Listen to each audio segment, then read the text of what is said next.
noches a todos. Es Germán Mejía, soy coordinador del área académica de interés en oftalmología de la Universidad del Rosario. Hoy vamos a dar continuación a la segunda revisión académica de este periodo 2022-1, la cual es cirugía refractiva láser por ablación corneal.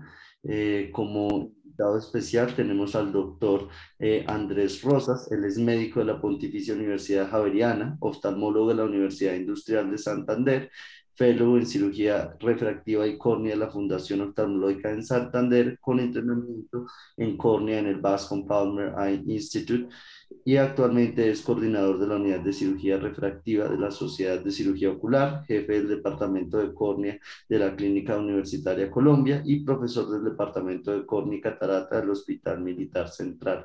Bienvenido, doctor, y muchas gracias por aceptar la invitación. Germán, muchas gracias. Es un gusto estar aquí con ustedes. Realmente no tenían el radar el grupo de ustedes, se lo dije, pero como hablaba contigo hace un momento, los felicito por la iniciativa, ¿no? Realmente necesitamos un semillero de oftalmólogos jóvenes para darle sangre nueva a la especialidad. Así que para mí fue una sorpresa, es un gusto estar aquí con ustedes. En lo que les pueda ayudar, en lo que les pueda servir, cuenten conmigo 100%. Los felicito porque la oftalmología es una especialidad que a veces no genera mucho gusto. Es bastante complicada, es microcirugía, entonces muchos de los médicos no ven con buenos ojos la oftalmología. Y esta es una subespecialidad de una especialidad que, como les digo, a veces no llama mucho la atención. La cirugía refractiva es un mundo completamente aparte, ¿no? De lo que es la oftalmología. Es apasionante, es increíble. Y realmente Colombia se jacta de ser un país netamente refractivo, ¿no? Gracias yo lo reconozco y sé que es así, gracias al trabajo del doctor Barraquer. Él se encargó de meternos en la cabeza la cirugía refractiva y creo que nosotros por excelencia somos refractivos, ¿no? No importa la escuela a la cual pertenezcamos, el doctor Barraquer dejó un legado importantísimo. Entonces, pues vamos a dar curso a lo que viene. De acuerdo a las instrucciones de Germán, voy a estar haciendo algunas intervenciones en el momento en el que lo considere adecuado, o si hay alguna pregunta también por parte de los asistentes, pues por favor con toda confianza, ¿no? Estamos en un ambiente académico, estamos en un ambiente de amigos, en un ambiente de confianza, entonces si hay que interrumpir, pues hablamos y démosle curso a lo que viene. Gracias. Perfecto, muchísimas gracias, doctor. Como expositores tenemos a Juan José García Madero de segundo semestre, Juanita Telles Zambrano de quinto semestre, Nicolás Barraquer López de onceavo semestre, presidente del grupo, y quien les habla, Germán Mejía de décimo semestre y vicepresidente del OIC. Dando inicio, pues vamos a hablar de inicialmente la anatomía, que es importante considerar en cuenta para la cirugía refractiva, y por qué la córnea, digamos, la modificación corneal es tan importante para conseguir una buena refracción, la historia de la cirugía refractiva, la evaluación preoperatoria necesaria para tener un adecuado y hacer una adecuada selección del paciente con el tipo de cirugía. Vamos a hablar un poco del LASIK y las técnicas de cirugía refractiva por ablación superficial, y por último lo que viene siendo la cirugía refractiva guiada por las nuevas tecnologías de frente de onda. Juan José, te doy la palabra.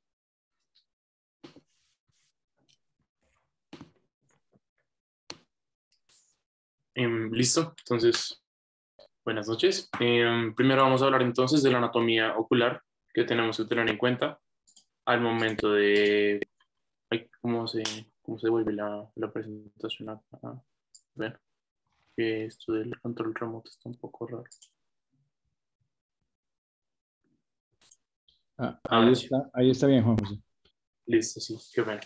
Entonces, hay tres componentes importantes que tenemos que tener en cuenta para la refracción.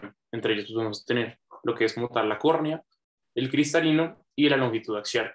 La córnea pues será la parte más hacia la parte anterior del ojo. Luego ya tenemos el cristalino, que ahí bien lo pueden ver en la parte derecha de la imagen, y lo que sería la longitud axial es la longitud desde la parte posterior hasta la parte anterior del ojo.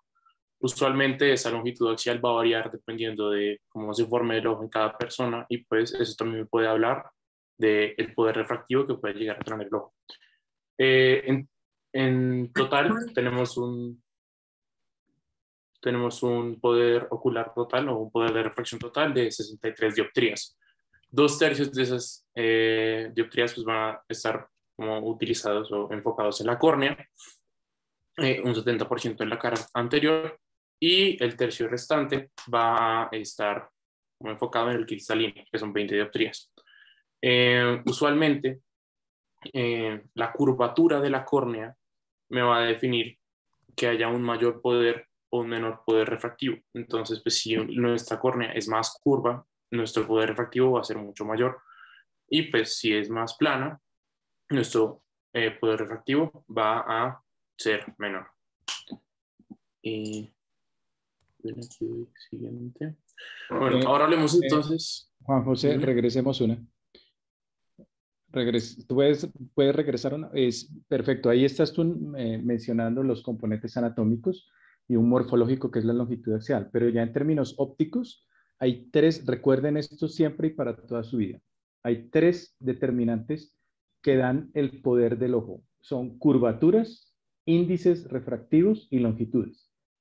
¿Sí? O sea, independientemente de la parte morfológica. Entonces, la córnea y el cristalino tienen una curvatura, tienen un índice refractivo y el ojo tiene una longitud axial. Entonces, anatómicamente, córnea, cristalino y longitud axial está perfecto, pero realmente los tres determinantes, los tres componentes que incluyen a estos que tú estás mencionando son curvaturas, índices refractivos y longitudes. ¿De acuerdo?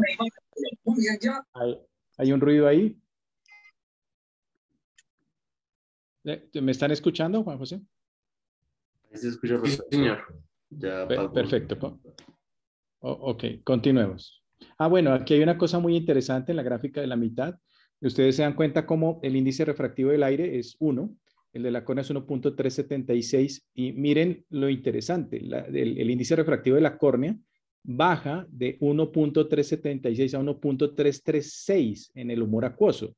Entonces, esto le da una característica única a la pared posterior de la córnea, ¿no? La pared anterior de la córnea tiene un poder refractante positivo, pero la pared posterior de la córnea o la cara posterior de la córnea tiene un poder refractante negativo, ¿sí? Por eso la resultante final del poder de la córnea es 43 dioptrías, ¿sí? Pero si no tuviéramos la cara posterior, sería más o menos de 6 a 7 dioptrías más.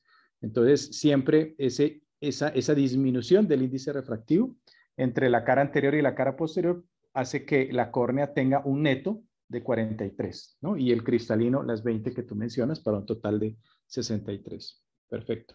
Continuemos. Muchas gracias, doctor. Entonces, continuemos ahora con la historia de la cirugía refractiva, que pues aquí dividí este sector como por años principales. Entonces, desde un inicio se notaba que al hacer operaciones oculares se podían mejorar los defectos refractivos, entonces pues, por ello se empezaron a implementar para poder corregir estos defectos. En 1869 se empezó a ver que al realizar incisiones en la córnea podrían servir para corregir el astigmatismo. Ya en 1896 se generan estudios sistemáticos que pueden estudiar la queratotomía radial, que es un proceso que se basa en la realización de cortes en la córnea para así corregir su curvatura. Son cortes no tanto hacia disminuir lo que es la parte anterior de la córnea, sino que son cortes más distribuidos radialmente, como bien lo dice el proceso, en la córnea, que pues eso es un proceso que en este año pues estuvo útil para poder corregir el astigmatismo. ¿Qué vena? Ahora sí. Y en 1898 ya se realizó la primera descripción del manejo de astigmatismo corneal mediante un artículo que pues lo que les decía antes, que era el artículo que definía que los cortes de la córnea podrían en este caso corregir el poder refractivo o aumentar el poder refractivo del ojo.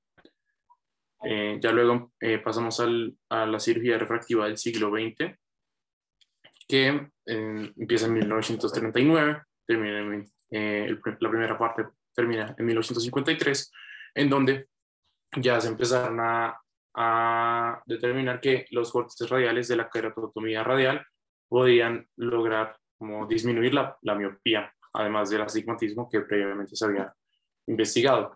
En 1960, el doctor ruso Siliatov Fyorodov ofrece en este caso un mecanismo de implantación para el cristalino artificial y pues con ello generar un avance en cuanto a técnicas de incisión y pues que son mucho más precisas y pues más superficiales en la córnea que pues pueden llegar a tener un mejor Juan procedimiento. José, vale la pena siempre que tú coloques fechas, siempre trata de colocar los autores, ¿no? En la anterior diapositiva eran, digamos, observaciones de casos individuales, casos separados que decían, bueno, si uno hace incisiones en la córnea se aplana y se puede compensar la metropía. Recuerden curvatura, si yo disminuyo la curvatura, puedo disminuir el defecto refractivo. Y este autor, entre 1939 y 1953, no es nada más ni nada menos que Tsutomu Sato. Tsutomu Sato fue un oftalmólogo japonés, quien muy juiciosamente observó cómo pacientes con queratoconos descompensados, eso se llama hidrops, sufrían un aplanamiento de la córnea, ¿no? El queratocono es una patología de la córnea, en donde se produce una degeneración de las capas de la córnea, produciendo un adelgazamiento progresivo y eventualmente, cuando avanza mucho, se rompe la membrana de Descemet y la córnea se edematiza y después de que resuelve ese edema se aplana. Entonces él vio como muchos pacientes con queratocono, el queratocono es muy prevalente en Japón, vio como muchos pacientes con queratocono, después que se resolvía la inflamación de la córnea que se había roto, se aplanaba y se lograba compensar la miopía.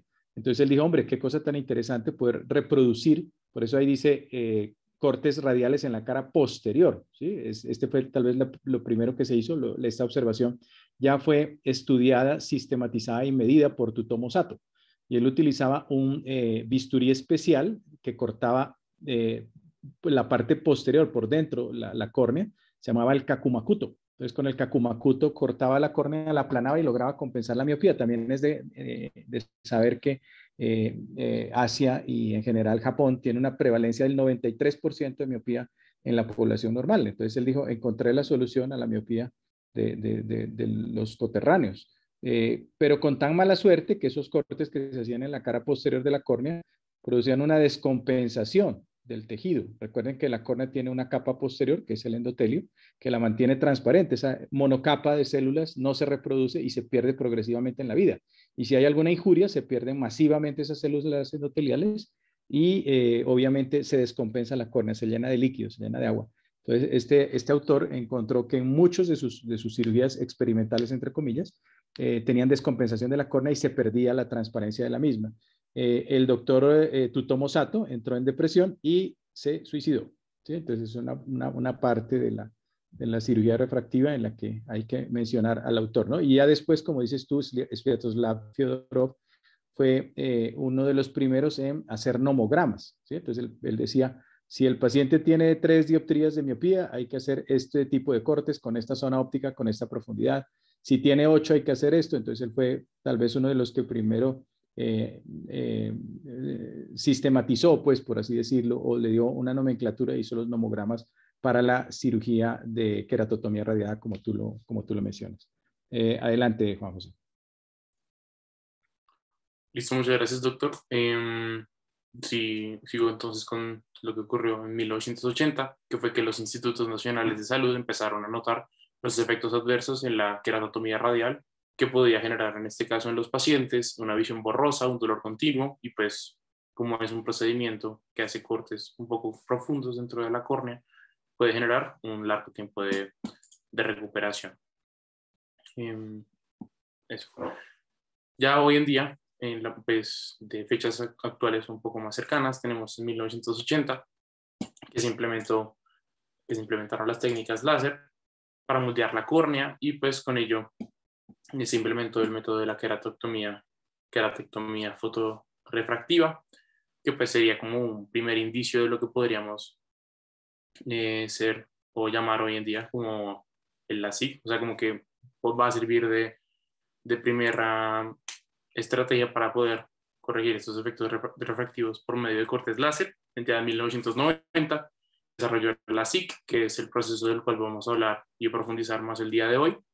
Y hoy en día la cirugía refractiva se puede realizar tanto por láser o por medio de algún implante de lentes intraoculares que pues pueden ayudar a corregir defectos refractivos. Aquí hay que hacer justicia, Juan José. Me encanta la diapositiva que viene y hay que explicar que la técnica de la SIC, como la conocemos actualmente, es la unión muy conveniente de dos técnicas que venían siendo desarrolladas por separado, ¿sí? Y dentro de esas técnicas, quien contribuyó importantemente al desarrollo del LASIK fue el doctor Barraquer, ¿sí? Él tenía el desarrollo de sus técnicas de cirugía lamelar. Recuerden que él es el pionero en el mundo en el desarrollo de muchísimas técnicas de cirugía refractiva y una de esas técnicas era la cirugía lamelar, ¿no? Y desarrolló el microquerátomo y una serie de instrumentos fantásticos que solo en la imaginación de él podían estar presentes. Y por otra parte se venía desarrollando las técnicas con láser, ¿sí? Entonces en algún punto se encuentra la parte del láser con la parte de las técnicas lamelares y se desarrolla, como dices tú, en el 90, el LASIK, que tiene también una historia muy, muy bonita. Dale, Juan. Listo. Ya, acá voy a terminar hablando de la ley de los espesores del doctor José Ignacio Barraquer. El doctor José Ignacio Barraquer es un licenciado en Medicina y Cirugía por la Universidad de Barcelona y es un doctor en Medicina y Cirugía por la Universidad de Madrid, es oftalmólogo. Y él, como bien ahorita mencionó el doctor, sentó muchas las bases para la cirugía refractiva y en lo que se basa su ley de espesores, relacionándolo un poco más hacia diferentes patologías como lo pueden ser la hipermetropía o la miopía, pues se van a basar en modificar la curvatura de la córnea para que el defecto refractivo pueda ser corregido. Aquí en la imagen de la izquierda vemos dos casos en donde al lado de la imagen del doctor vemos una curva, una córnea con una curvatura un poco más pronunciada, que sería lo que ocurriría en una hipermetropía, en donde el punto focal se encuentra por detrás de la retina, ¿sí? O sea, el punto de donde sale, por así decirlo, hasta donde llegan los rayos refractivos, van a tener que, pues, atravesar por una córnea un poco más curva. Entonces, pues, para poder corregir el efecto de la hipermetropía, lo que se va a hacer es quitar tejido de la parte más anterior, no tanto como de la periferia de la córnea. Se quita de la parte frontal de la córnea y pues hace que la córnea sea un poco más aplanada. Esa córnea aplanada, al generar como una curvatura menor, pues se ve un poco más plana, va a poder corregir el efecto refractivo de la hipermetropía. En el otro caso de la miopía, como ahí podemos ver una córnea un poco más plana, lo que queremos hacer es agregar tejido o retirar tejido. Oh, qué bien, qué pena.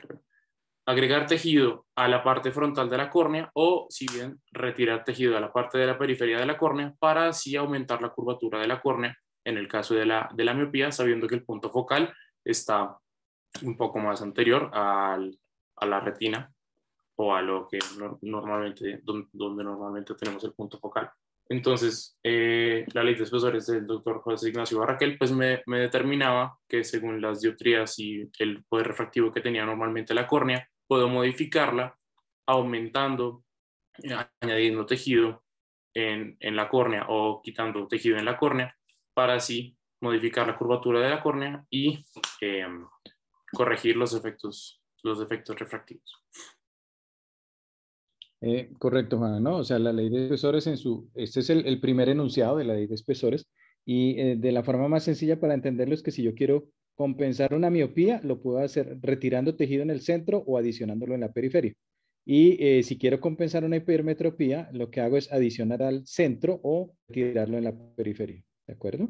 Entonces, este tipo de cirugías es un tipo de principio refractivo. Recuerden que hay 9 principios refractivos. ¿sí? O sea, yo con 9 principios diferentes puedo compensar las ametropías en el ojo. Este que vamos a ver, el LASIK, es tan solo uno de esos 9 principios. Se llama el principio de Sussman, que está basado, como tú muy bien lo dices, Juan, en la ley de espesores de Barraquer. Adelante. Bueno, el siguiente punto como tal a hablar en la charla del día de hoy es como tal, el cual es una queratomía y leucis en sitio asistida con láser. Este es un procedimiento muy usado actualmente, ya que es súper seguro, eficaz y de rápida recuperación. Además, el procedimiento es ambulatorio y dura más o menos 15 minutos. Entonces, es bastante usado y es una de las cirugías actuales. Perdón. Antes de hablar como tal de los pasos del LASIK y qué es el LASIK, tenemos que mirar si el paciente es apto para esta cirugía. Por ello se hace una evaluación preoperatoria. Ante ello se miran primero los antecedentes del paciente, es decir, si hay una infección activa, si hay una inflamación intraocular, si hay uveitis. Por ejemplo, los pacientes que hacen deportes de contacto pueden tener un riesgo de afectar esa cirugía y los resultados y, por ejemplo, levantar el flap, que posteriormente les vamos a explicar. En el caso de los pacientes que tengan lentes de contacto blandos, deberían dejar de usarlos una semana antes y en el caso de que sean rígidos, deberían ser 3 semanas antes. Con el caso de glaucoma hay como una controversia, pero depende si está controlada o no. En la parte de paquimetría se debe mirar como tal el grosor corneal. Entonces, porque si se corta demasiado la córnea, puede dar una ectasia corneal y afectar esa integridad, pues estructura de la córnea. El tercer paso de esta evaluación preoperatoria es la pupilometría. Con esto vamos a usar como el láser excimer, que vamos a ajustarlo, que es el que vamos a usar en la SIC, según el tamaño pupilar. Se debe hacer este examen en la oscuridad para tener como una zona apta de esa ablación y evitar que se den esos errores como de refracción. Por ejemplo, el glare o el deslumbramiento, que es súper común. Por la parte del asesoramiento, entre más comunicación tengamos con el paciente, mejor será el éxito de la operación y sobre todo va a tener expectativas realistas y de lo que va a esperar. Por la parte de refracción vamos a usar un retinoscopio para estimar esa refracción y mirar esas irregularidades corneales. Con ello vamos a mirar qué método usar, si el femtosegundo o el microkeratomo, y mirar en qué rango. Después miramos el examen ocular completo, la tonometría, el fondo dilatado, la alineación ocular y factores anatómicos, igual que catarata y glaucoma. También debemos mirar las medidas de curvatura corneal, que generalmente se relacionan con esa reflexión. Y por último, esa producción de lágrimas, ya que el ojo seco es una de las complicaciones más comunes en la cirugía de la SIC.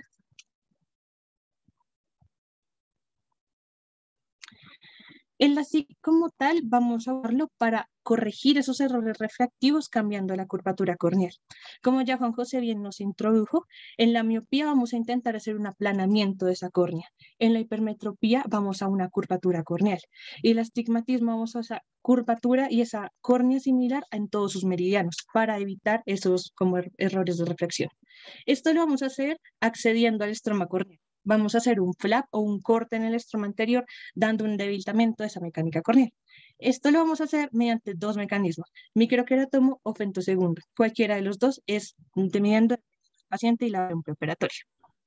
Juanita, lo que acabas de decir me encanta y quiero que todos lo recuerden, ¿no? Que todos lo tengan en cuenta siempre, para toda la vida. Debilitamiento de la córnea, debilitamiento de la córnea, porque este principio refractivo de sustracción retira tejido con la precisión de 1/4 de micra. Digamos que cada disparo del láser es capaz de retirar 1/4 de micra. No hay una cirugía más precisa que esta, ¿sí? O sea, nosotros medimos las ablaciones y los tratamientos en cuartos de micra o en micras, ¿sí? Entonces, dependiendo del plano donde se coloque la cirugía, lo vas a mencionar más adelante, la cirugía va a producir más o menos debilitamiento. Entonces, esta es la cirugía refractiva, es la cirugía reina por excelencia, pero hay otras técnicas alternas. Y como muy bien lo decía Juanita, pues hay algunas posibilidades de ojo seco y otras complicaciones derivadas de la creación de ese flap. Entonces tenemos que saber muy bien a quién le indicamos este tipo de cirugía o a quién le indicamos otras alternativas. Adelante, Juanita. Gracias, doctor.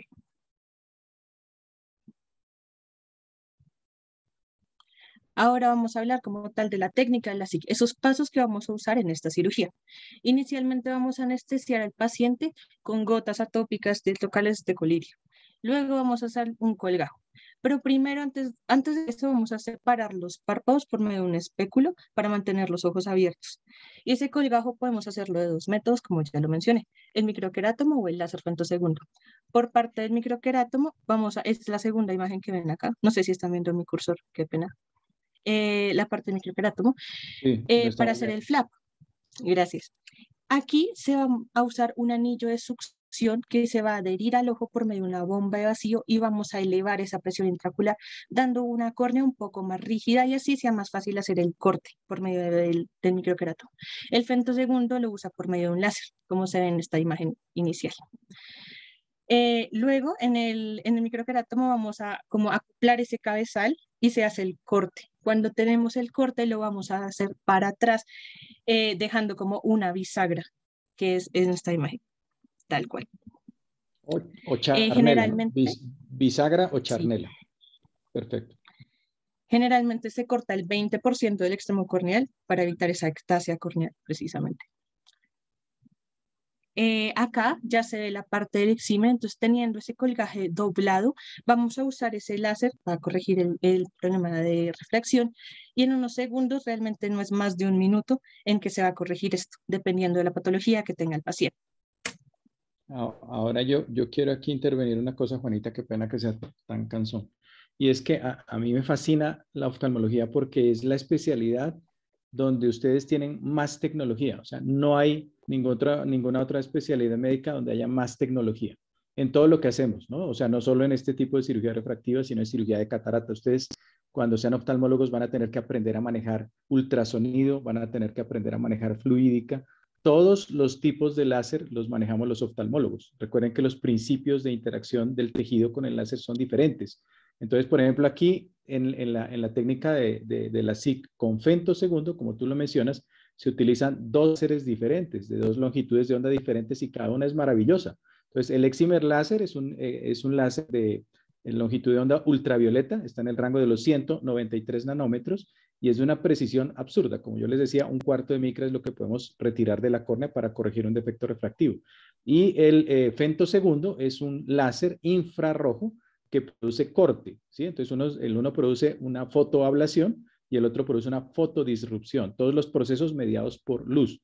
Y en otro tipo de procedimientos hay otro tipo de principios en los cuales el láser interactúa con el tejido. Entonces también hay fotocoagulación y hay otro tipo de interacciones. Entonces, dense cuenta cómo se reúne una serie de tecnologías fascinantes, maravillosas, en una microcirugía que, como tú lo dices, Juanita, dura 15 minutos. ¿Sí? Es algo supremamente rápido y le da gran rehabilitación visual al paciente. Dale, Juanita.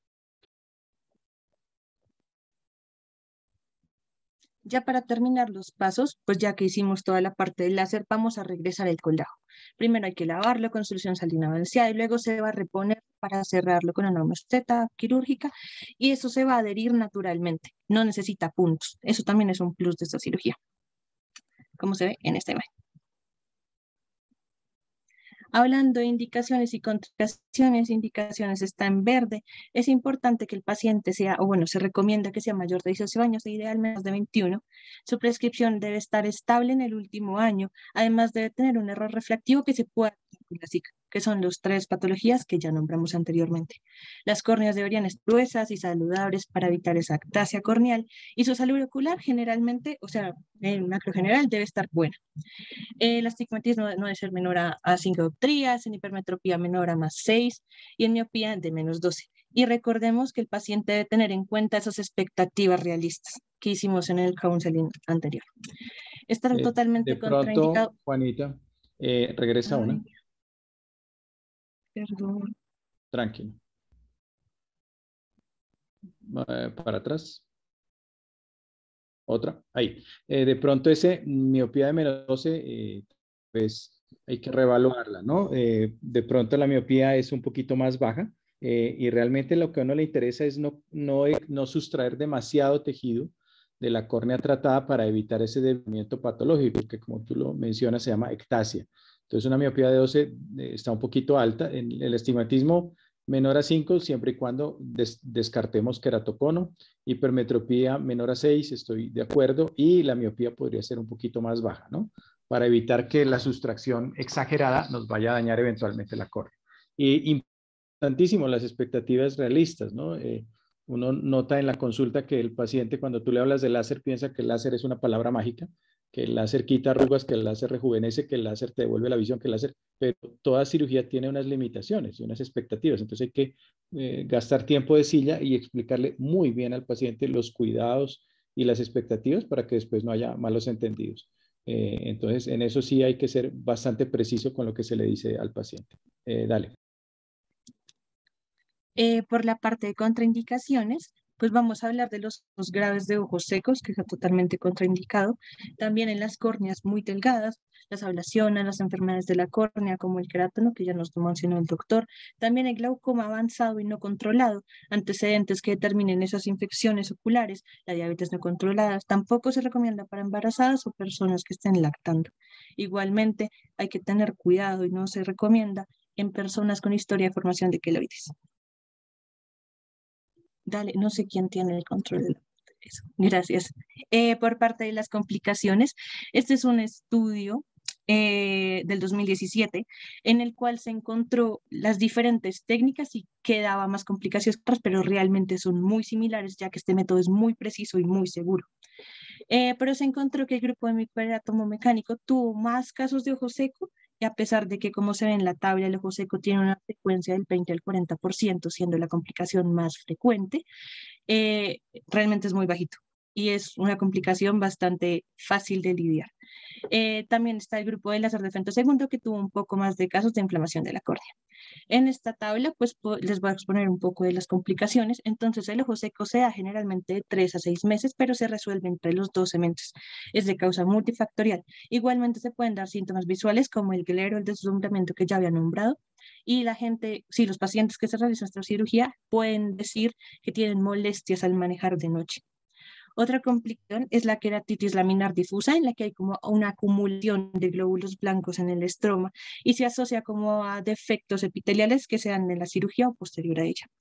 Puede ser por material extraño en la superficie del microquerátomo o por una contaminación en los elementos, entonces hay que tener mucho cuidado con eso. Si quieres pasar. Igualmente, otra de las complicaciones es la estría en el flap, en la cual se dan como unas arrugas y ese pliegue, recordemos que se adhiere de forma natural. Entonces tenemos que estar pendientes como doctores que realizan esta cirugía de que se eviten esos pliegues o estrías o arrugas, porque se puede dar como por una alineación desigual en ese flap en el anillo epitelial. En la imagen, como ven, hay un crecimiento epitelial. Este también es otra de las complicaciones en las cuales en el interfaz hay como este crecimiento y puede afectar a la visión, sea como entre el flap y el estroma. Dale. Correcto. Las estrías, Juanitas, casi siempre son porque el paciente se tocó los ojos, ¿no? Una de las recomendaciones más importantes para paciente operado o para paciente no operado y para ustedes es nunca se toquen los ojos, por Dios. Nunca, ¿sí? A mí me toca ver a diario en 3 clínicas en las que trabajo pacientes con queratocono, ¿no? Y casi siempre la etiología es el frote ocular debido a alergia o a cualquier otro tipo de manifestación en la superficie ocular. Entonces, el paciente operado con este tipo de cirugías que ya está sujeto al debilitamiento de la córnea, porque recuerden que es un principio de sustracción, tiene una córnea que estructuralmente es más débil. Entonces, si este paciente cree que se puede rascar, que se puede frotar los ojos, pues va a terminar en un problema. Si ese rascado, ese frote ocular lo hace en los primeros días de la cirugía, termina con las estrías como tú lo mencionabas, ¿no? Hay unas macroestrías o unas microestrías que generan un astigmatismo irregular que van a quitar cantidad y calidad de visión. Y si el paciente lo hace a posteriori, pues ya no se va a arrugar el flap, pero la córnea se va a dañar y se va a degenerar produciendo la ectasia. Adelante. Sí, tal cual, doctor. Si quieres, en la otra diapositiva hablamos como tal de las recomendaciones y ese posoperatorio. Entonces, inicialmente debemos revisar con una lámpara de hendidura, pues la cirugía y asegurarnos de que la alineación esté bien, de que esté adecuada. Vamos a hacer un control a las 24 horas en la que vamos a mirar precisamente esa alineación y que no haya infección ni inflamación excesiva. En caso de que esto sea correcto y que el paciente esté bien, vamos a darle un examen una semana después, luego 1 mes, 3 meses, 6 meses y 12 meses. Ese es el proceso de seguimiento posoperatorio. Generalmente se recomienda o el médico puede dar unas combinaciones de antibióticos o gotas con corticosteroides. Se recomienda corticosteroide con propiedades antiinflamatorias, el fluorometalona, Y un antibiótico bastante usado también es el fluoroquinolona. Y precisamente es esto lo que decía el doctor. Queremos evitar traumatismos, accidentes que podrían desplazar ese colgajo, no apretar los ojos, no frotárselos, tener mucho cuidado con los golpes y pues no tocarse precisamente para evitar ese daño corneal. Dale.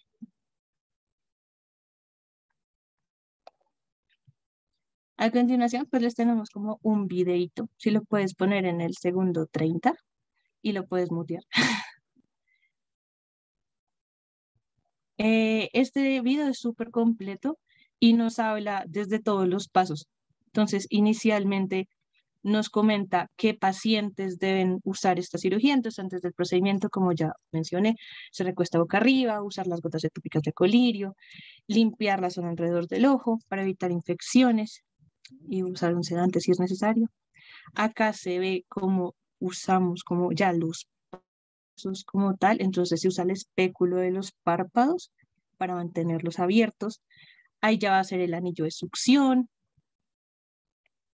cómo se va como a aumentar la presión. Ese ya es la parte del microquerátomo para realizar el corte del colgajo. Como ven, la cirugía es súper rápida.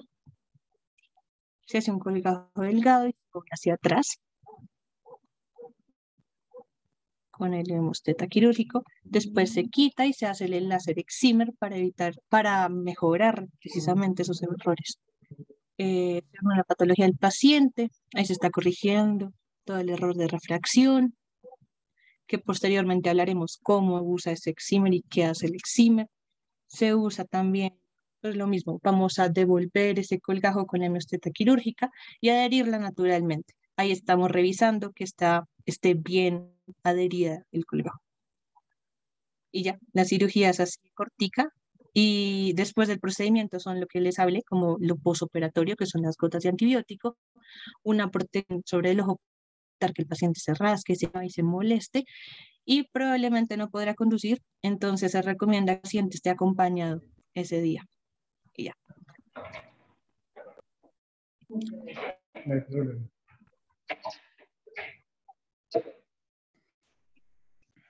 Listo, perfecto. Ahora vamos a seguir con las técnicas refractivas de ablación superficial.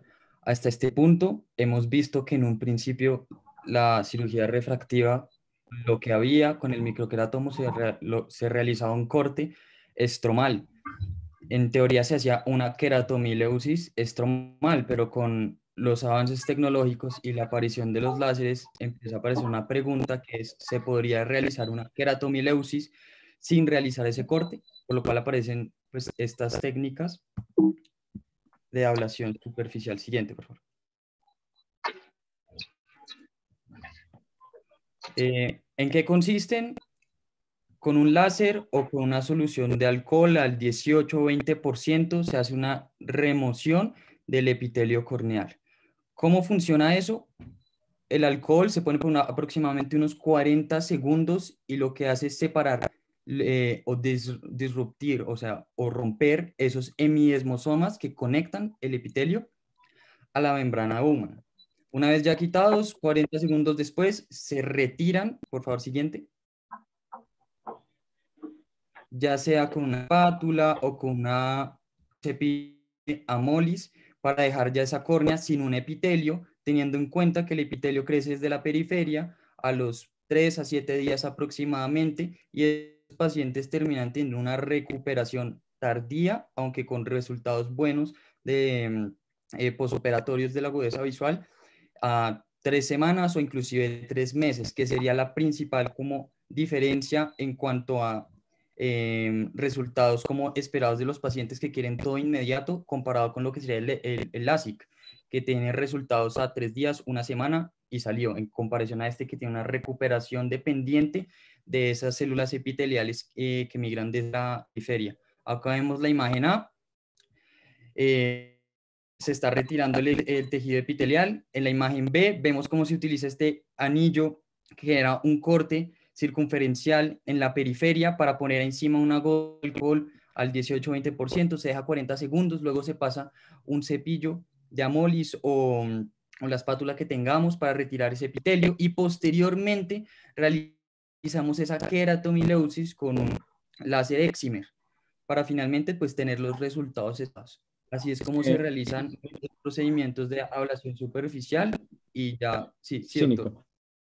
Sí, realmente en la diferencia, como tú mismo lo dices, entre la cirugía de superficie y la cirugía lamelar es el plano donde se coloca el láser, ¿no? En la cirugía lamelar, como Juanita lo decía, pues hay que hacer un corte de la córnea, generalmente en el tercio anterior, para obtener un flap que puede tener más o menos 160, 110 micras. En esta técnica tú evitas el corte, y lo que está en esta diapositiva son las diferentes maneras de eliminar el epitelio. O sea, tú tienes que eliminar el epitelio. Entonces, en la diapositiva A tienes una hoja Beaver 64 con la cual haces tú un frote mecánico y levantas el epitelio. En la diapositiva B, eso sería para una PRK, la A.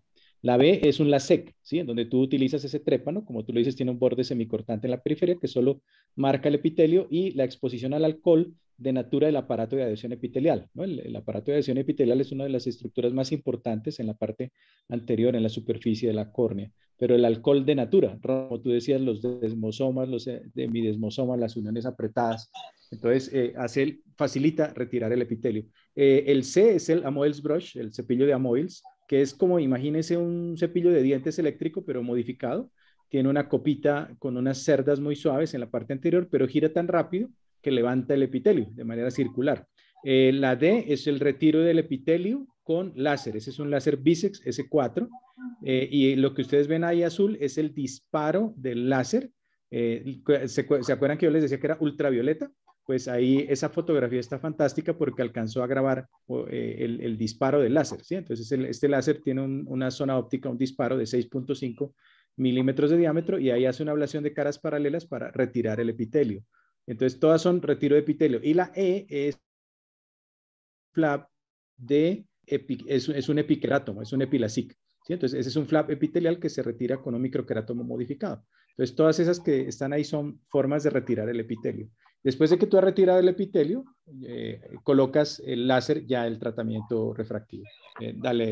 Listo. Gracias. Siguiente, por favor.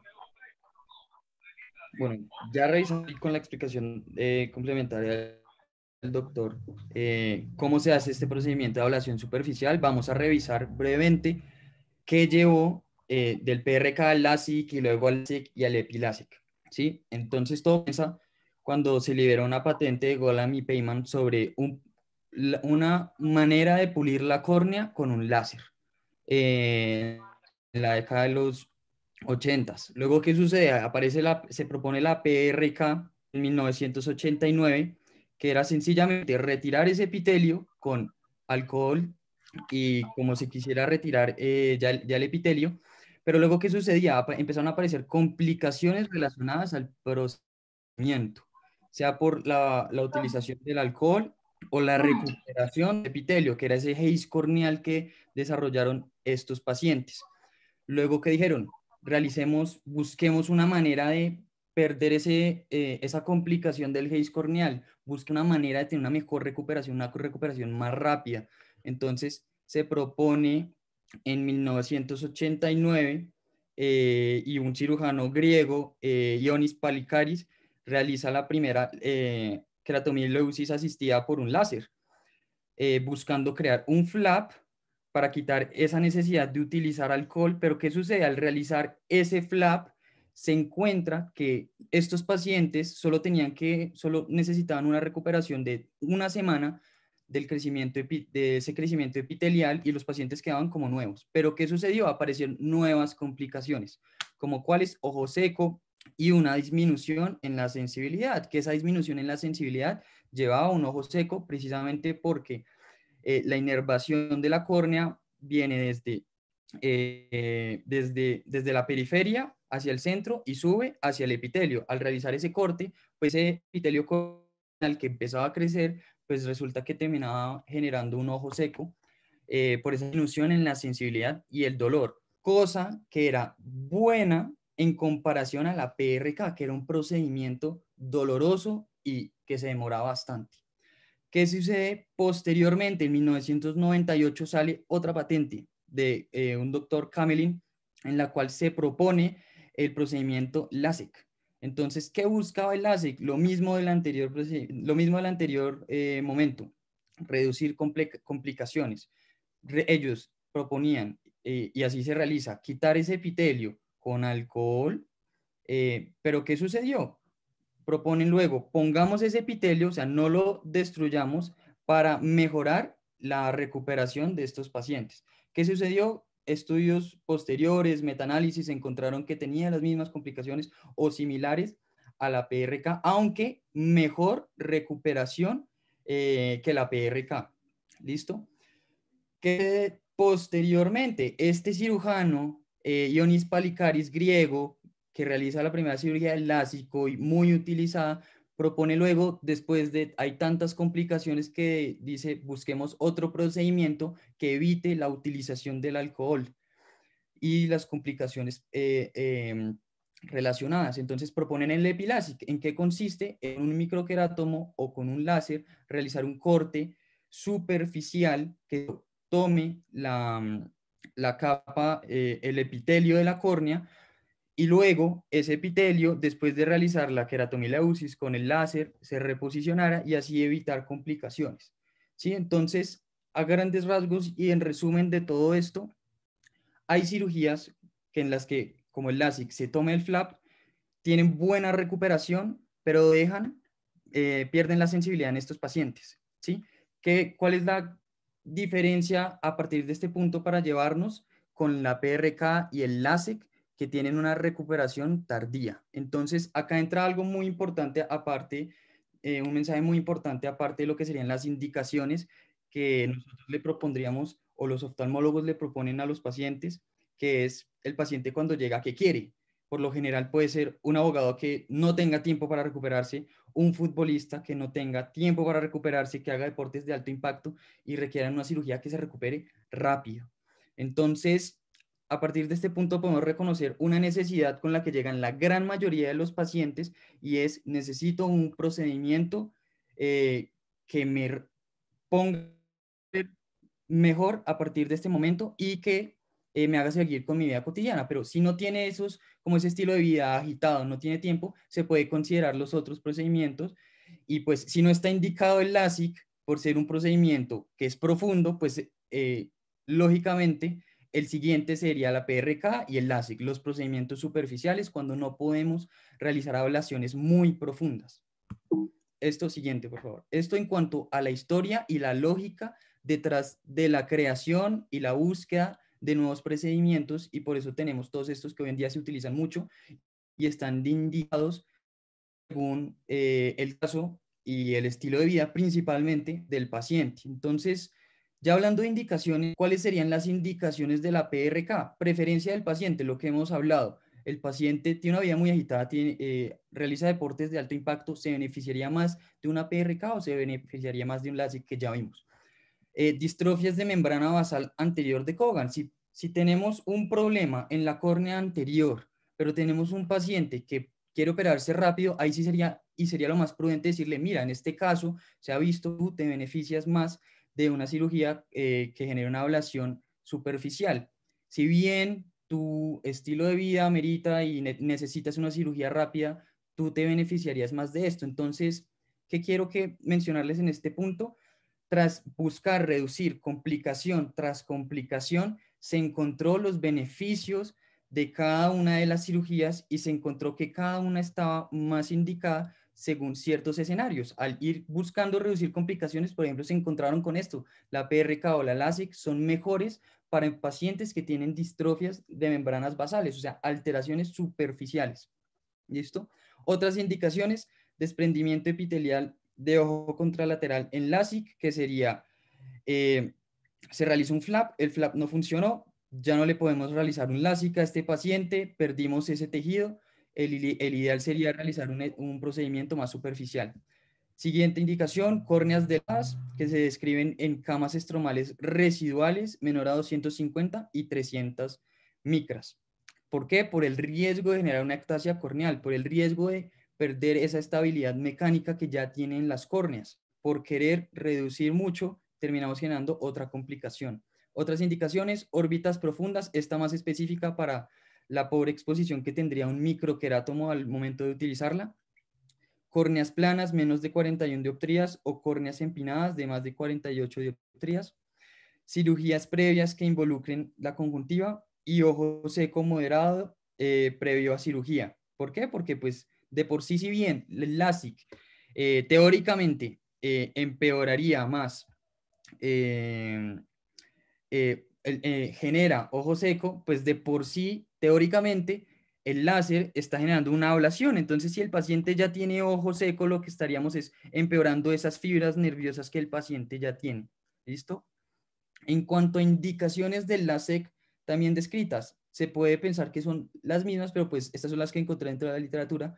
Serían córneas de menos de 500 micras, erosiones corneales recurrentes, complicaciones de flap post-LASIK, que vemos que son las mismas descritas para la PRK, retratamiento post-LASIK. El LASIK no funcionó, pero de pronto no por la mano del doctor, sino porque el paciente se frotó el ojo y se quitó el flap, porque al momento de pasar el microquerátomo existe cierto porcentaje en el que el microquerátomo no realiza un corte adecuado. Entonces, en ese momento está indicado tanto el LASIK como el PRK. Pacientes jóvenes, deportes de contacto, ocupación y economía. Economía muy importante, ¿por qué? Porque en cuanto al procedimiento del LASIK, el uso del láser, microquerátomo, si lo comparamos con el láser que estamos utilizando alcohol y estamos haciendo una ablación con ese láser. Y acá de entrada ya podemos hacer una comparación de todos estos procedimientos con lo que sería el LASIK y el LASIK asistido por femtosegundo. ¿Qué sucede? El femtosegundo son 2 láseres, incrementa costos. Sin femtosegundo con microquerátomo, que ya lleva un buen tiempo en el mercado, pues los costos son más económicos. Y en comparación a utilizar microquerátomo con alcohol, los costos se reducen más. Entonces, según la zona, el hospital, pues son procedimientos que tienen, según los metaanálisis, buenos resultados. Entonces, ya esta indicación de la economía sería en cuanto al contexto cultural o la ciudad en la que uno se encuentre por el momento. Ya hablando de contraindicaciones, estaríamos hablando de contraindicaciones relativas al láser excimer, que aplica para tanto PRK como LASIK, que sería enfermedades del tejido conectivo, artritis reumatoide, distrofias corneales estromales, ojo seco, distrofia corneal de Fuchs, pacientes monoculares, córneas neurotróficas, pacientes embarazadas o lactando, expectativas no razonables, que eran las que nos comentaba el doctor, pacientes de menos 18 años principalmente, porque en estos pacientes sigue aumentando o sigue empeorando las alteraciones refractivas de estos pacientes. Entonces, someterlo a un LASIK es someterlo a perder tejido estromal que puede ser muy útil en un futuro. Asimismo, infecciones por herpes previa, simplex o zóster. ¿Por qué? Porque esto se ha visto que empeora la infección o la puede reactivar. De igual manera, ojo tiroideo y diabetes descontrolada. Listo. Siguiente. Regresa una, Nico. Listo. Realmente está muy completa la lista, te felicito. Y para que se lleven ustedes a casa el concepto, el paciente de cirugía refractiva tiene que ser un paciente sano, ¿sí? Tiene que tener un ojo sano, porque ya de entrada hay una serie de riesgos que se corren con la aplicación del láser, con la creación del flap o con el tratamiento o con la cirugía de superficie. Entonces, yo siempre escojo pacientes sanos, ¿sí? Pacientes que no tengan nada. Si el paciente tiene glaucoma, pues no lo opero. Esta afortunadamente es una cirugía optativa, es una cirugía opcional. Por eso está clasificada también como una cirugía estética, ¿no? O sea, el paciente tiene sus ojos sanos y quiere tenerlos mejor. El compromiso es, usted es capaz de cumplir ese compromiso con su paciente, usted es capaz de dejar los ojos mejor de lo que el paciente los tiene con gafas. Entonces, realmente no es bueno que el paciente tenga ninguna patología, y parte del éxito del examen prequirúrgico de estos pacientes es descartar cualquier hallazgo que contraindique la cirugía, ¿no? Entonces, como tú muy bien lo dices, pues hay una serie de cosas que es mejor no ofrecerles cirugía refractiva porque podemos tener algún tipo de complicación. Entonces, la premisa es operen pacientes sanos, que no tengan nada, ¿sí? Que tengan defectos, que tengan la edad correcta, que tengan defectos refractivos estables, que estén dentro de los rangos del tratamiento de esta técnica específica. Si ya se salen de estos rangos, pues Recuerden que hay otros 9 principios refractivos con los cuales uno puede tratar un defecto refractivo. Entonces, siempre tengan ese tipo de análisis que sea sistemático en su cabeza y empiecen a descartar cosas que puedan contraindicar o que puedan complicar el resultado de una cirugía. Muy bien, Nico, muy bien. Gracias, profe. Listo. Siguiente, por favor. Listo. Hasta este punto recordamos lo que mencionamos en un principio. En un principio encontramos una cirugía como el LASIK, o la queratomilesis in situ, como se realizaba en un principio con un torno que pulía la córnea, que pulían principalmente el estroma corneal. Entonces tenemos una cirugía estromal profunda. Luego que encontramos otro subgrupo grande, que es las cirugías de ablación superficiales avanzadas. Y ahora vamos a revisar en esta tabla brevemente los puntos a llevar en cuanto a la comparación y los beneficios que tienen las cirugías de ablación superficial en comparación a las de ablación estromal.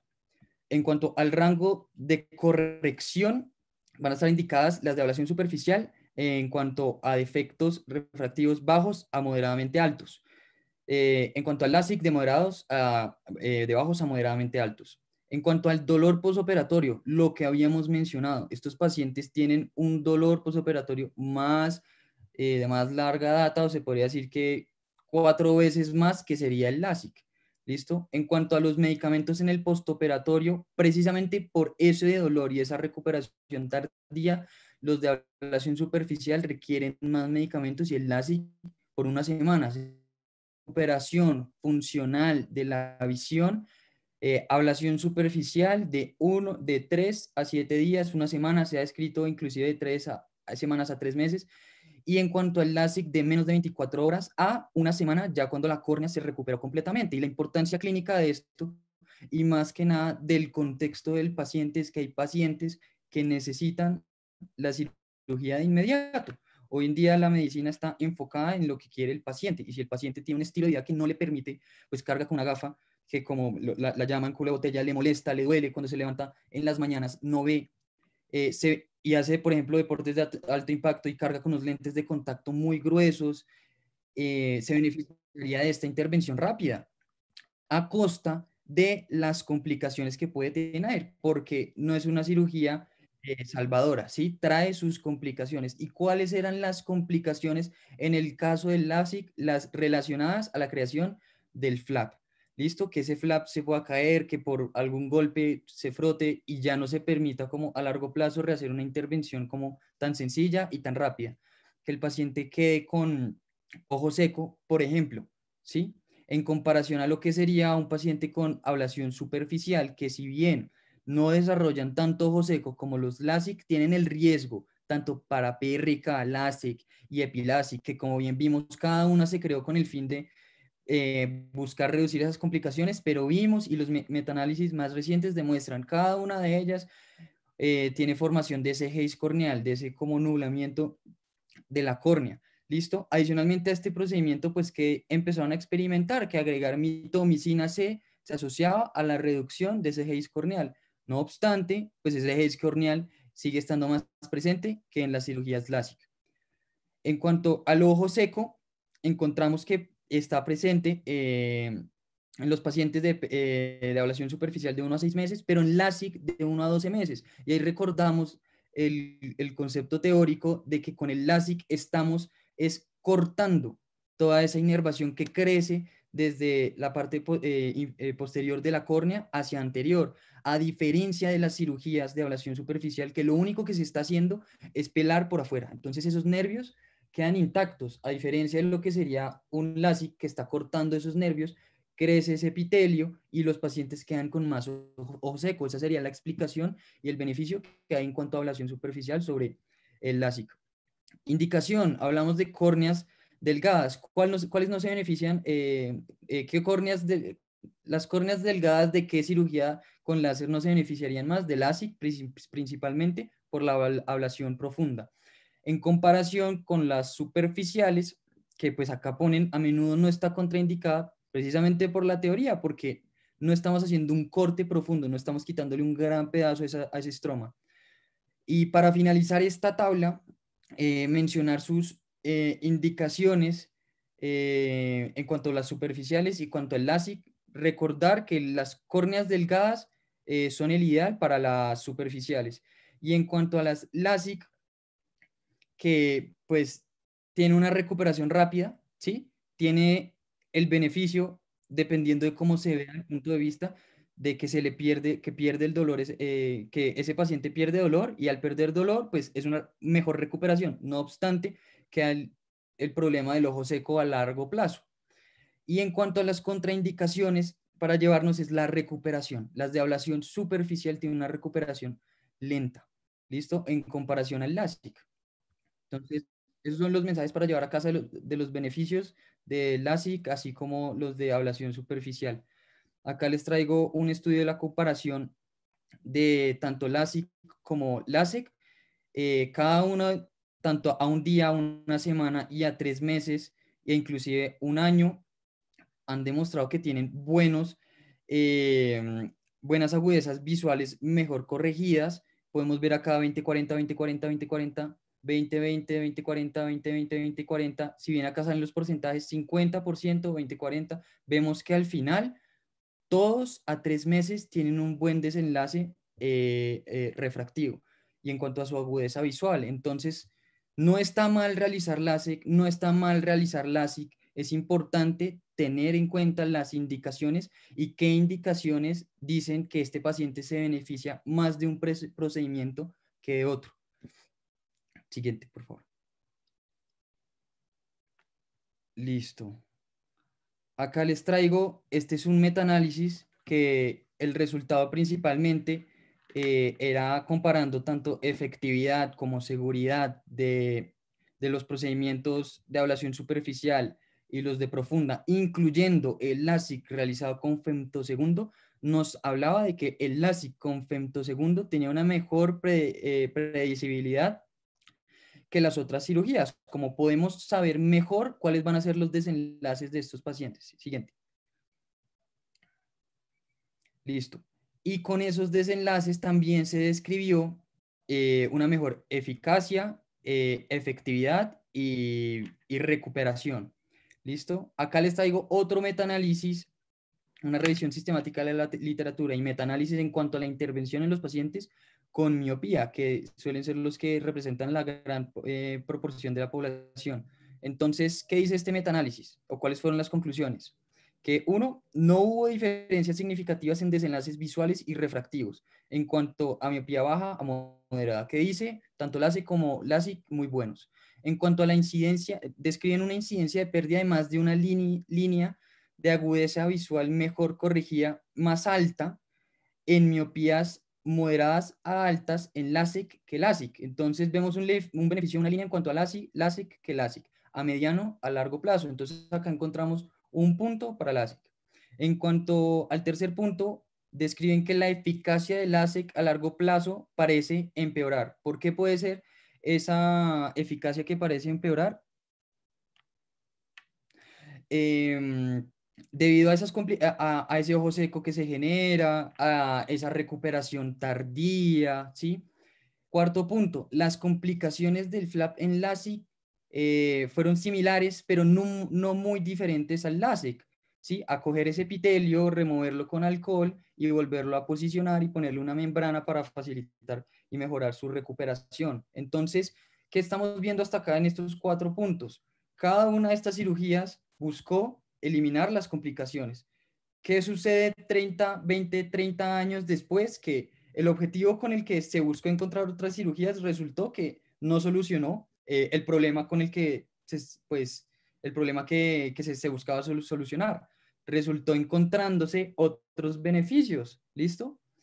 Como por ejemplo, una ventaja del LASIK en cuanto a que pues, tiene esa ausencia de las complicaciones del flap y que el haze estromal afecta los resultados visuales del LASIK, ¿sí? Entonces, no encontramos beneficios posterior a la búsqueda del santo grial de las cirugías refractivas con láser, pero encontramos beneficios en cuanto a tiempos, que los pacientes se benefician más de un LASIK si quieren resultados a una semana. Los pacientes que tienen ojo seco no se beneficiarían de, por ejemplo, tener realizarles un LASIK, de que los pacientes con córneas delgadas y que, por ejemplo, ya tuvieron un LASIK posterior, una ablación profunda que les quitó ese estroma corneal, se benefician de una ablación superficial y que finalmente, para hacer un resumen de todos estos procedimientos, lo más importante es ajustarlo a las necesidades de los pacientes.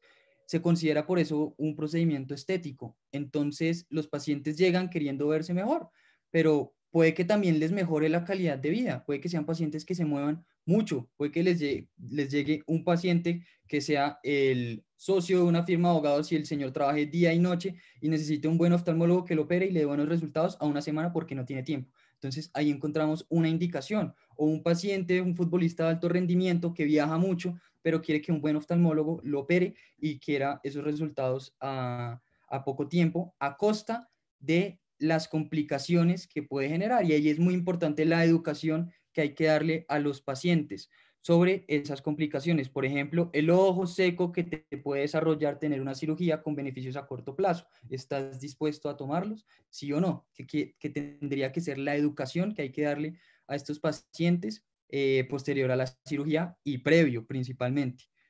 Y siguiente, eso sería la parte de ablación superficial y estromal. Regresemos una, Nico.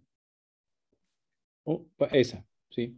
Bueno, ahí respecto a la cirugía de superficie, si tú te das cuenta, este es un artículo del 2014, ¿no? Y habla del temor a la fibrosis estromal, al HACE, ¿no? El HACE es un anglicismo, tenemos que hablar de fibrosis reticular, es la forma en la que se conoce clínicamente, y es una opacidad del tercio anterior del estroma en donde se aplica el láser, resultado de la activación de los queratocitos. Los queratocitos normales son transparentes. Cuando los queratocitos se activan por inflamación, se convierten en miofibroblastos y son no transparentes. Entonces da una fibrosis reticular y disminuye la cantidad y la calidad de visión. Ese era el temor de la PRK, de la SEC y en general de la cirugía de superficie.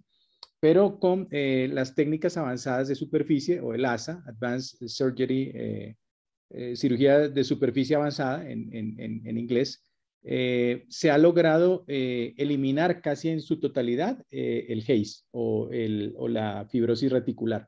Entonces, ¿qué es lo que ocurre? Los láseres antiguos eran láseres de haz amplio, como el que vieron en la diapositiva que nos mostró Nico, como el Bisex, son láseres muy antiguos con ablaciones de 6.5 milímetros de diámetro. Pero los láseres nuevos tienen dos características. Primero, son disparos muy pequeños, de 0,9 de milímetro, con una altísima velocidad, ¿no? Un láser de estos es capaz de disparar, de hacer 500 disparos por segundo, con un perfil gaussiano de distribución de la energía lumínica del láser, que va a producir una ablación mucho más pareja y mucho más perfecta con respecto a la distribución de perfil de energía.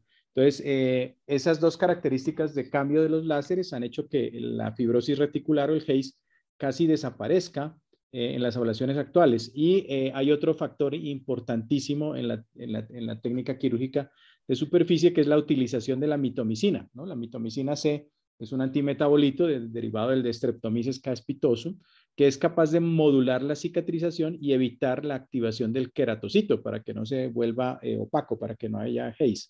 Entonces, uno de los temores de la cirugía superficial con respecto a la lameral se ha logrado retirar de lo que vemos en el día a día de la evolución de estos pacientes. La parte del ojo seco, sí, el paciente con cirugía lamelar, como tú lo dices, se recupera más rápido, pero está expuesto al riesgo de ojo seco. Lo que yo he visto es que pacientes que en algún momento se operaron sanos, están bien, pero con el paso del tiempo se va manifestando un ojo seco mucho más temprano de lo que se manifestaría naturalmente. Quiero decirles que todos en algún momento de la vida vamos a tener ojo seco. Se puede decir que es casi que una condición fisiológica por el entorno en el que estamos, por los elementos del ambiente a los cuales estamos expuestos y generalmente por los cambios hormonales que sufren tanto hombres como mujeres.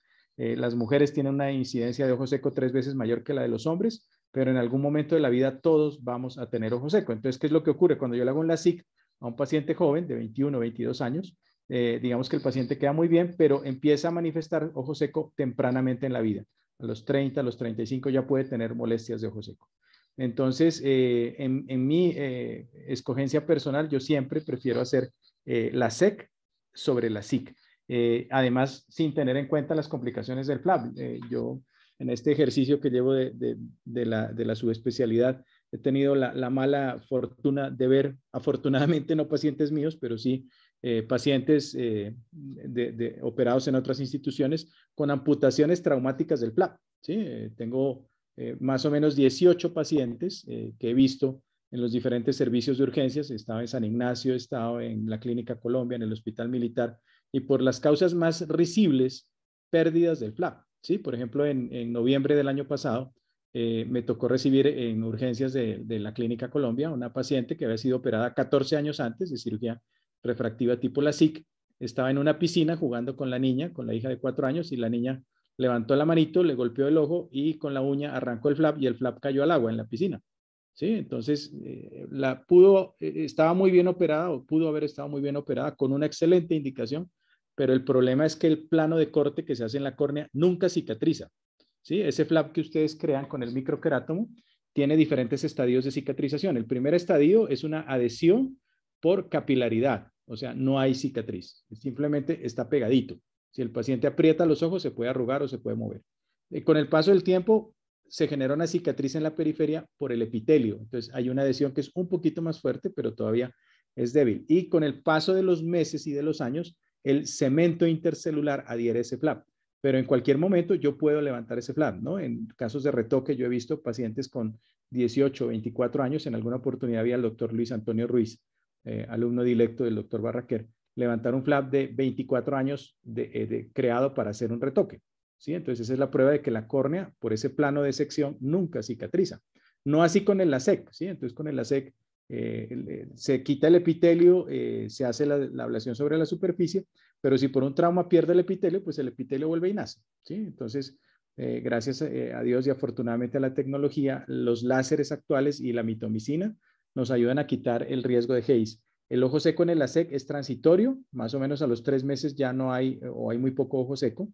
Y la otra cosa importante es que la calidad visual en el LASEK es mucho mejor, ¿no? La calidad y la estabilidad visual en el LASEK, en las técnicas de superficie es mucho mejor. Entonces, depende mucho de cómo uno le venda el procedimiento al paciente. Yo he tenido pacientes, como dice Nico, que son abogados, que llegan rápido y que yo les hablo de la seguridad de un procedimiento y del otro.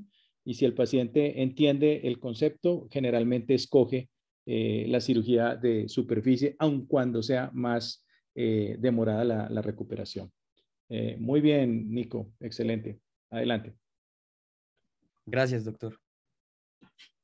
Bueno, ya para terminar, vamos a hablar un poco de lo que han venido siendo estas nuevas tecnologías de frente de onda. Con todo lo que vino diciendo Nico, ya vemos que ambos resultados, tanto un LASIK como un LASEK o de superficie, van a producir excelentes resultados visuales, y si se escoge adecuadamente el paciente para el tipo de cirugía, pocas complicaciones, para defectos sobre todo leves o moderados.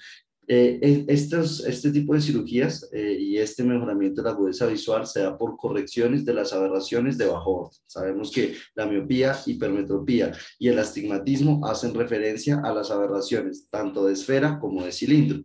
Sin embargo, a pesar de que el paciente quede adecuadamente corregido para estas aberraciones de bajo orden, pueden presentarse otros síntomas más que todo enfocados a lo que es la calidad visual, no tanto a cantidad visual, sino a calidad. Y el paciente suele quejarse de halos, de glare, de fotopsias, a pesar, como les digo, de un adecuado resultado refractivo.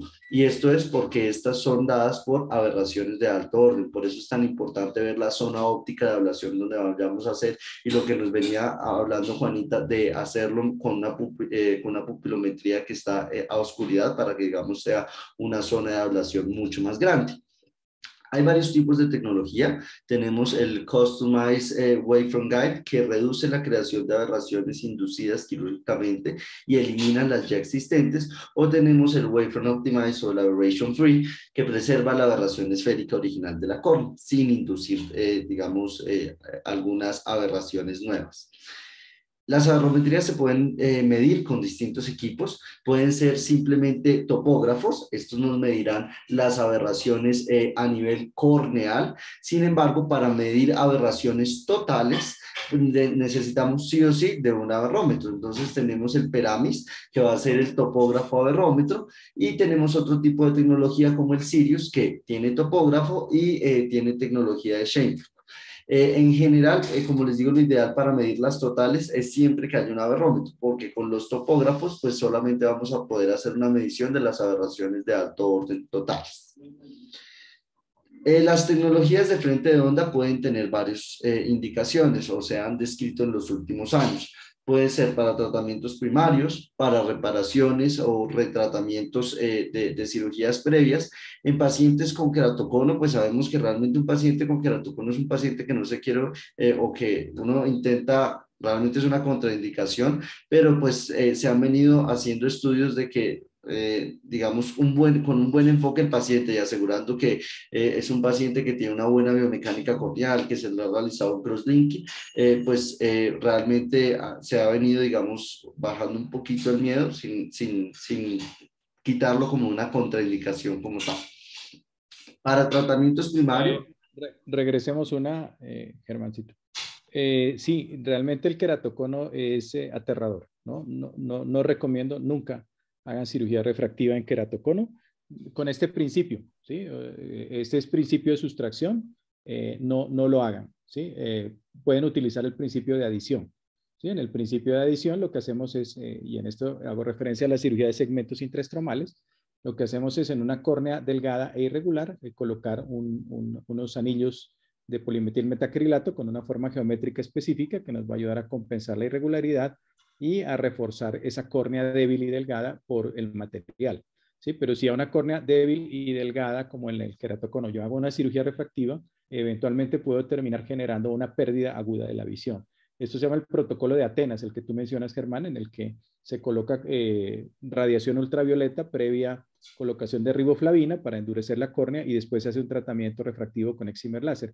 En primer lugar, los resultados de esas cirugías son impredecibles porque cuando yo coloco la riboflavina y someto a radiación, la estructura molecular de la córnea cambia y ya la relación energía láser versus tejido se altera. Entonces esos pacientes pueden quedar hipercorregidos, pueden hacer un haze terrible, pueden tener un resultado impredecible. Entonces la indicación y la prudencia llaman a no hacer cirugía refractiva en queratocono, aun cuando muchos autores americanos y europeos así lo recomiendan, ¿no? Acá en Colombia somos muy respetuosos. Bueno, hay colegas que sí lo hacen, pero en términos generales hay que tener mucho respeto con eso, ¿no? En las otras tratamientos que tú dices, sí, claro que sí. Adelante. Perfecto. Para los tratamientos primarios, realmente se ha visto que el uso de estas tecnologías da una corrección más predecible, con una menor inducción de aberraciones. A nivel del paciente va a referir una mejor sensibilidad al contraste y una disminución significativa en las aberraciones ya medidas. Pero en general, uno que podría decir, no hay evidencia en contra, pero tampoco hay evidencia que diga que deba usarse de rutina. De hecho, los árboles de decisiones de los aberrómetros como el Schwinn no lo recomiendan para todos los pacientes como tratamiento primario, porque realmente sin estas tecnologías el paciente ya queda muy bien. Acá tenemos el manager y el polígono de Cernic, entonces recordemos, pues primer y segundo orden son aberraciones que no les damos mucha importancia porque dependen más que todo de la medición. En tercer orden ya empezamos a tener, tercer orden y cuarto orden son las más importantes. En tercer orden vamos a tener el coma y el trifoil y en el cuarto orden la aberración esférica, los comas secundarios y tanto el vertical como el horizontal y el cuadraforme.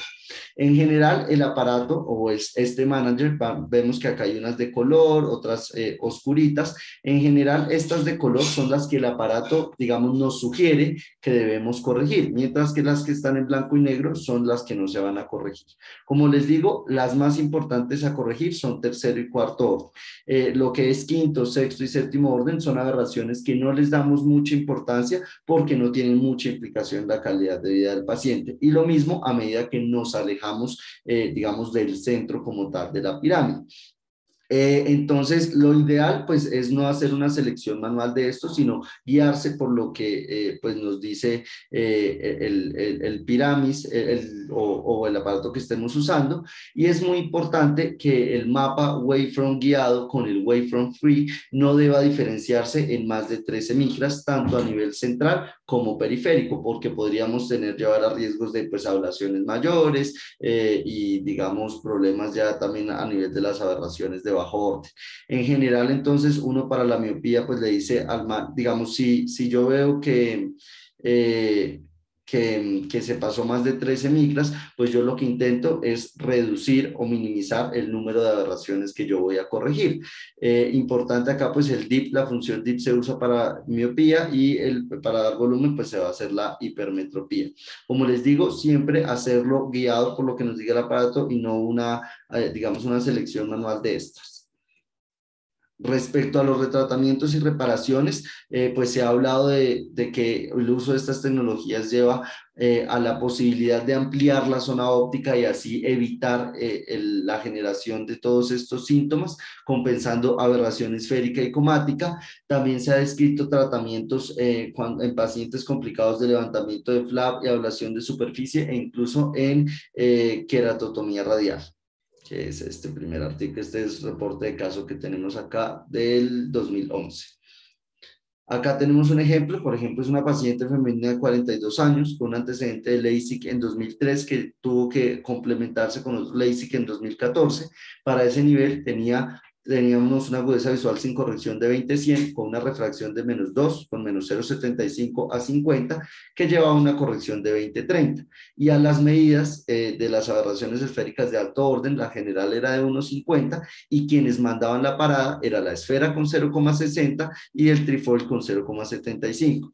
En general hay varios protocolos y depende de las instituciones, pero uno podría decir que paciente con agudeza visual mayor de 20-30 y con un total de aberrometrías de 0,50 podría tener una indicación de verse beneficiada.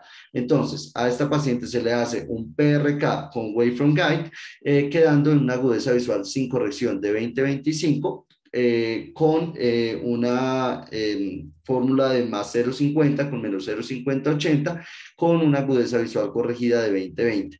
Realmente, pues uno siempre la intenta, o la diana de uno es llegar a un 0, pero pues esto es un poco muy difícil, pero así vean que a pesar de que no llegamos a un 0 en aberraciones, acá todavía tenemos una aberración de 0,50 con aberración esférica de 0,02 y que fue el de 0,15, el paciente está viendo perfecto y los síntomas van a estar mucho menores. Para astigmatismos irregulares o pacientes con queratocono, una vez pues se han reportado varios casos en los que se hacen estas aberraciones guiadas. Digamos, en estos pacientes con queratocono, el cambio más significativo se vio en el coma, que es generalmente la aberración aberración de alto orden que más se reporta entre estos pacientes, y en los pacientes con astigmatismo irregular realmente sí hubo un cambio significativo en las aberraciones esféricas de alto orden, pero realmente ninguna mandó la parada como de este cambio. Eso era todo lo que les teníamos preparado para hoy. No sé si haya alguna pregunta o algún comentario, doctor. Yo pienso que si en el auditorio hay alguna pregunta, con toda confianza. Estamos en familia.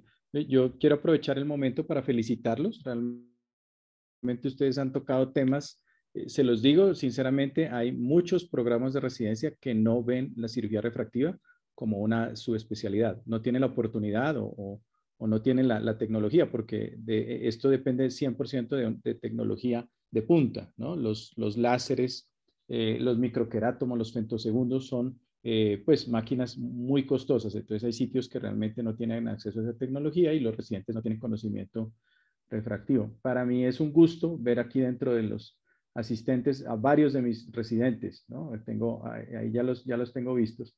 Y les cuento que tengo aquí el gusto de ver y de tener a una residente mía, la doctora Jimenita Arellano. Jimé, ¿estás conectada? Hola, doctor. Sí, señor. ¿Cómo están? Buenas noches. Les presento a Jimenita. Jimenita tuvo el gusto de hacer el día de ayer su primera cirugía refractiva. Ayer fue un día importantísimo para Jimé. porque no Así es. solo hizo sus primeros segmentos intraestromales, sino también hizo su primera cirugía refractiva. Era un paciente con un leucoma, con un antecedente de un trauma, y hicimos una combinación de una PTK con una PRK. Jimé, cuéntanos, ¿cómo te sentiste? ¿Cuál fue la experiencia? Doctor, es muy emocionante, pero sobre todo, pues siento que es muy importante que ellos realmente, pues por este gusto que le ven a la oftalmología, conozcan tanto las indicaciones, pero lo más importante, siento yo, y que pues es lo que el doctor hace énfasis en todos los programas donde él pues nos da docencia, sobre todo conozcan las contraindicaciones. Piensen en su paciente como si fueran sus ojos y piensen, digamos, en lo que le van a ofrecer y en qué cosas pueden mejorar la visión del paciente. No todo, digamos, puede ser la SIC, el LASEC. El doctor dice algo que es supremamente importante. La cirugía refractiva, recuerden, tiene 9 principios y pues hay que saber jugar con todos como para, digamos, darle una mejor calidad visual al paciente y pues también solucionar su problema y la inquietud por la cual los buscó. Perfecto, muchas gracias, Jimé. El paciente, por ejemplo, el que teníamos ayer tenía un doble problema. ¿Sí? Había tenido un leucoma después de una úlcera corneal. Entonces, la úlcera deja dos problemas gravísimos sobre la superficie del ojo, sobre esa membrana refractante. Recuerden que 2/3 partes están en la córnea. Entonces, este muchacho hace una úlcera y esa úlcera deja en primer lugar un leucoma, una cicatriz con pérdida de sustancia, y esa pérdida de sustancia genera una irregularidad. Y además el paciente tenía un desenfoque mixto, regular e irregular. Entonces la doctora Jimenita lo primero que hizo fue hacer un tratamiento de caras paralelas, eso se llama una PTK, para regularizar y para tratar de minimizar el leucoma que estaba en el tercio anterior de la córnea. Y acto seguido hizo el tratamiento refractivo. El tratamiento refractivo lo que hace es quitar el astigmatismo o la miopía que tenía combinada este paciente para enfocar el ojo. Entonces, con un solo procedimiento, estamos haciendo tres cosas. Estamos disminuyendo el leucoma, estamos quitando la irregularidad y estamos enfocando el ojo. Entonces, dense cuenta cómo a veces, más allá de la indicación estética, como quitar la gafa, también hay una indicación terapéutica clara. Este es un paciente, un soldado joven, desde el hospital militar, y logramos pues rehabilitarlo. Estamos todavía en ese proceso de recuperación. Esta cirugía, como lo mencionaba Nico, tiene para la repitalización un plazo de 8 días, pero para la estabilización de la visión tiene más o menos entre 1 a 2 meses, ¿no? Y hay otra serie de cuidados que a mí se me olvidó mencionarlo, por ejemplo, y es evitar la exposición a la luz ultravioleta.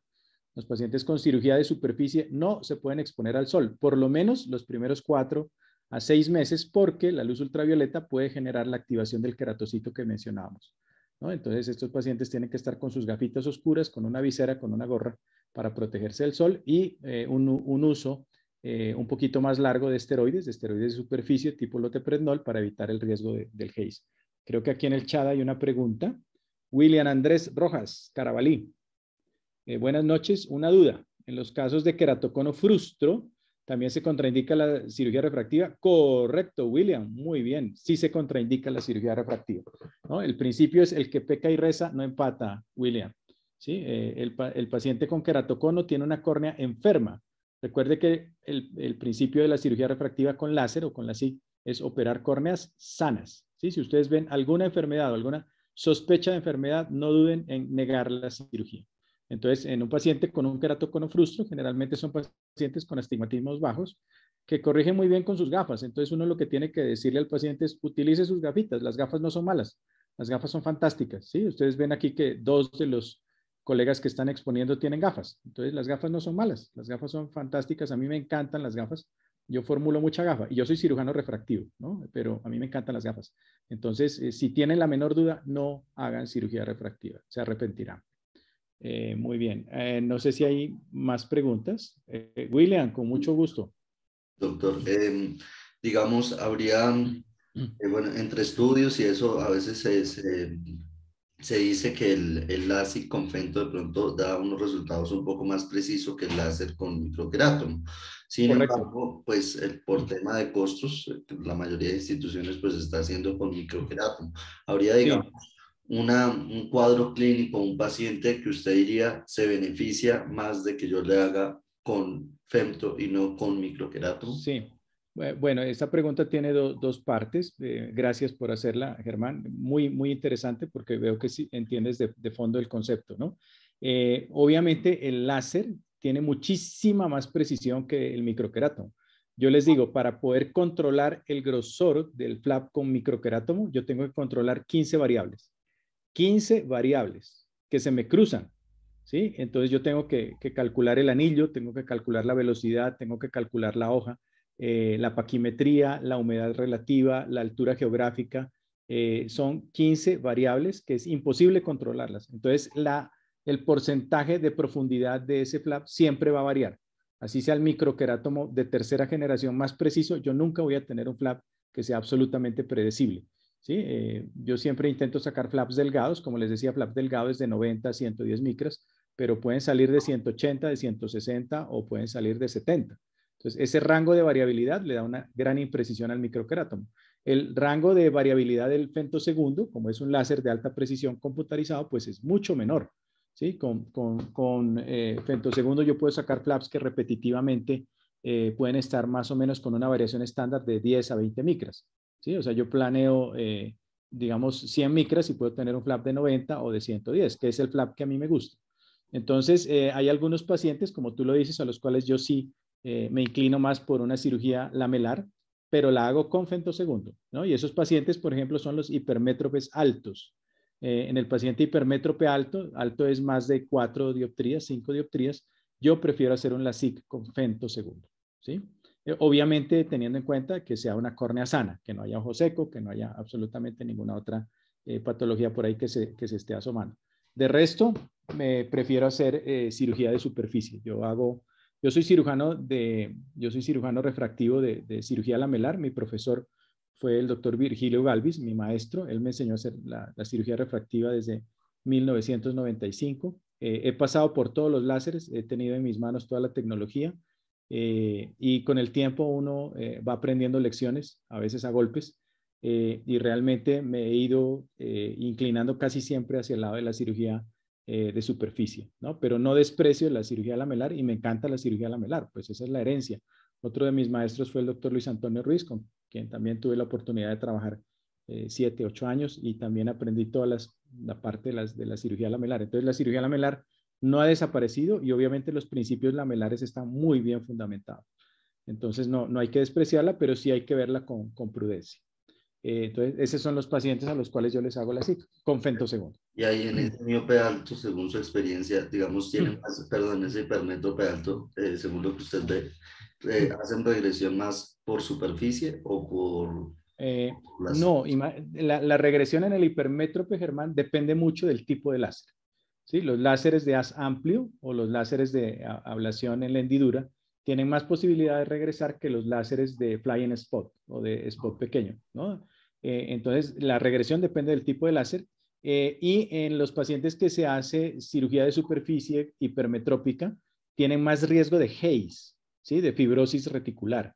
Entonces, no es bonito tener un Haze en un paciente hipermétrope, por eso cuando la metropía va por arriba de 4 o 5 dioptrías, yo prefiero hacer un LASIK, pero con femtosegundo, donde sé que no voy a tener el Haze y el láser que yo utilizo, que es un láser de Flying Spot de la casa comercial Wavelight de Alcon, esto está en Alemania, es un láser de altísima precisión. Y como ustedes lo mencionaban, esta es la contraparte de Schwinn. Schwinn también es un láser alemán. También tiene todas las posibilidades de tratamiento. Yo puedo personalizar los tratamientos por topografía, lo puedo personalizar por aberrometría, lo puedo personalizar por Pentacam y también tiene el perfil que tú decías, el Wavefront Optimize, en donde no hay una real medida de wavefront, pero la máquina matemáticamente me compensa antes de la cirugía la cantidad de aberración esférica que se va a inducir. Y realmente todo esto va encaminado hacia la calidad, ¿no? O sea, tratar una miopía se puede hacer hasta con un cuchillo. Yo puedo cortar la córnea y estoy tratando una miopía y el paciente me queda en 20/20, pero como decía Alejandro Tello, mi compañero de fellow, hay 20/20 de 20/20. Yo puedo tener 20/20 sin calidad visual o puedo tener 20/20 con calidad visual. Entonces, en este momento, con la tecnología que tenemos que apuntarle siempre a la calidad visual. ¿sí? Ya sea en cirugía de catarata, ya sea en cirugía refractiva, incluso en gafas y en lentes de contacto, ¿sí? Porque también en gafas tenemos materiales de altísima calidad y filtros de altísima calidad en este momento. Listo. Sí, señor. Bueno, creo que realmente no hay más preguntas. Damos cierre a la sesión. Muchísimas Muy gracias, bien. doctor, por Fue acompañarnos. un gusto, Nico, Juanita, Germán, felicitaciones. Cuando necesiten cualquier tipo